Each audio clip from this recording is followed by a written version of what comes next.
Za mnou, tam, kde je teraz stredná škola, bolo kedysi futbalové ihrisko.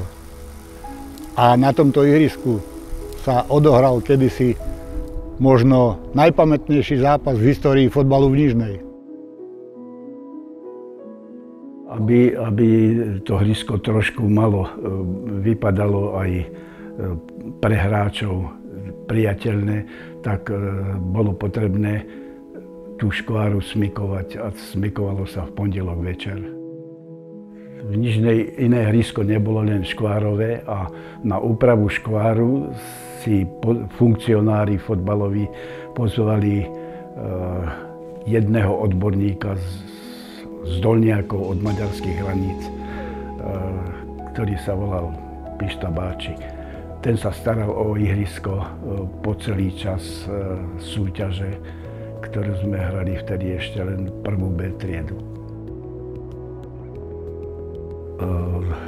Tento futbalový zápas, ktorý sa konal so Slovanom, to bol historicky najväčší, jeden z najväčších zápasov, ktoré v Nižnej sa odohrali v tej dobe. Bol to veľký sviatok pre Nižnú a pre nižňanských fanúšnikov.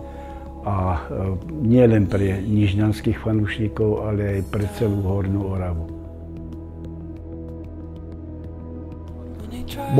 Bol to perfektný zážitok, nie len preto, že tu bol Slovan, ktorý bol najslávnejší klub odjakživa na Slovensku, ale aj preto, že na tú dobu sa na ten Slovan zišla nebývalá návšteva. Bolo tu 3000 ľudí, čo bol pekný zážitok.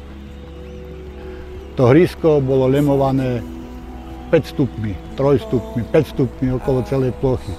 No bol to zážitok pre túto Hornú Oravu, mať tu bratislavských chlapcov, fotbalistov a dobrých fotbalistov.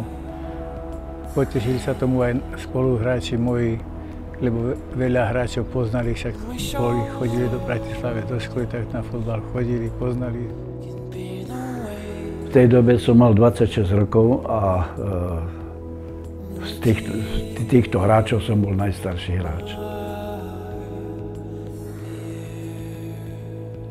V tých časoch tak to bola hrôza. Škváry ešte doteraz mám v sebe nabitej, hlavne z toho škvárového ihriska, kde sme hrali so Slovanom.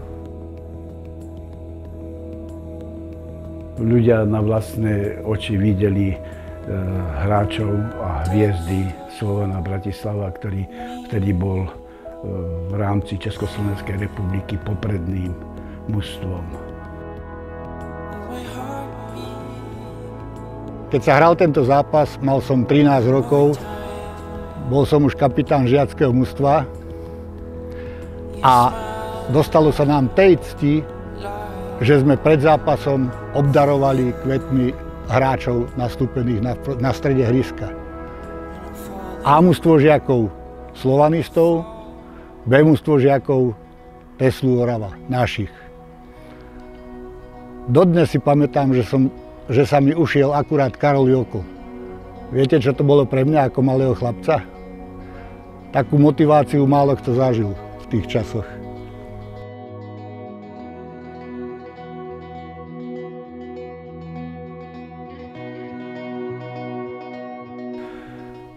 Tak ako pre hráčov a spoluhráčov, aj pre mňa ako pre hráčov bola veľká česť, že sme si mohli zahrať proti takému silnému súperovi a dokázať, že nie len meno alebo meno toho klubu, že hral na tej vysokej úrovni, ale aj my by sme možná, že po nejakom, alebo niektorí z hráčov dokázali to, čo tí ligisti.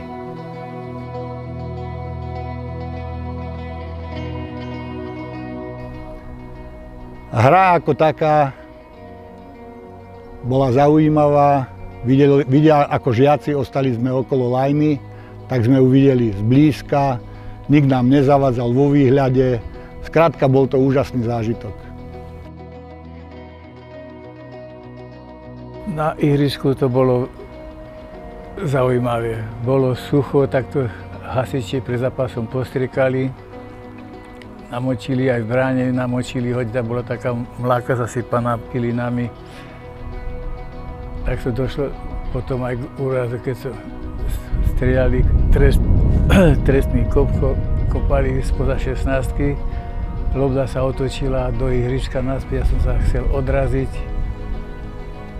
A noha sa mi vykrútila, lebo tam bolo mäkko, tak ma to aj položilo. Historický zápas pre mňa. No bolo to dobre s nami, lebo sme viac gólov dostali ako dali, ale ten pamätný jeden, čo dal Tono Kocian, už nie je medzi nami, to stál za to. Zožal potlesk. To bol historický gól pre nás. Slovanu dať gól, to bolo niečo vtedy. Zo strany Slovanov to bola vlastne exhibícia. Im nešlo o výsledok a išlo o hru a ukázať fanúškom trošku vyššiu úroveň fotbalu, ako sa v Nižnej hrával. Najstarší hráč vtedy bol Jožo Obert, tak on po zápase prehlásil, že toto mužstvo, keby on trénoval, tak po nejakom čase by ho dostal na tú úroveň, že by mohol hrať divíziu. Zápas bol celku slušný, však pán tréner slovanistov, chlapcov pýtal našich, aby sa hralo slušne, lebo však ich čakali zápasy ešte ďalšie, aby sa nikomu nič nestalo. Tak aj opatrení naši hrali, že do nejakých zrážok neišli s nimi. Tak som dostal aj prvý gól. Lebo išiel sám na bránu, obranca nechcel ho atakovať. Takže som sa posadil a ľahko kopol vedľa mňa do prázdnej bránky. Že Nižná prehrala, to nič neznamenalo. Išlo o to, že mali možnosť si zahrať s takýmto klubom. Veď vtedy ešte nik ani len netušil, že o 2 roky neskôr Slovan vyhrá pohár víťazov pohárov. A to je dodnes ešte najväčší klubový úspech v celom Československu.